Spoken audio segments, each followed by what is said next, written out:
শান্তির জন্য অনেক বক্তৃতা দিয়েছেন বিশ্বের কমিউনিটির কাছে।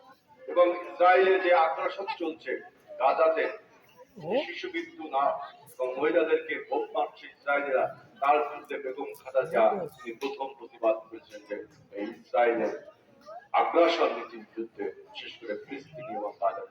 এই সমস্ত কথা বলে তিনি কিন্তু বিশ্বের আন্তর্জাতিক নেতৃত্বে রূপান্তরিত হয়েছে।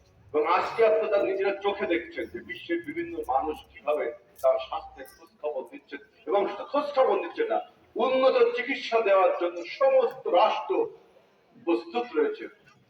জার্মান পাঠাচ্ছে এয়ার অ্যাম্বুলেন্স, কাতার পাঠাচ্ছে এয়ার অ্যাম্বুলেন্স, যাদের এয়ার অ্যাম্বুলেন্স কিন্তু অনেক এক্সপেন্সিভ একটা ব্যাপার, সবার এই জিনিসটা নেই। এই যে তাদের আছে তারা কিন্তু বেগম খালেদা জিয়াকে অতএব আমরা বলতে পারি বেগম খালেদা জিয়া এখন, আবারও বলছি, বিএনপি একা সম্পন্ন নয়, এটা বাংলাদেশের সমগ্র জনগোষ্ঠীর সম্পত্তিতে রূপান্তরিত হয়েছে।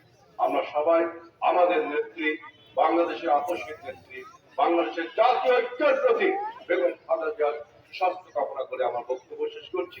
এখন দোয়া করবেন স্থানীয় আমাদের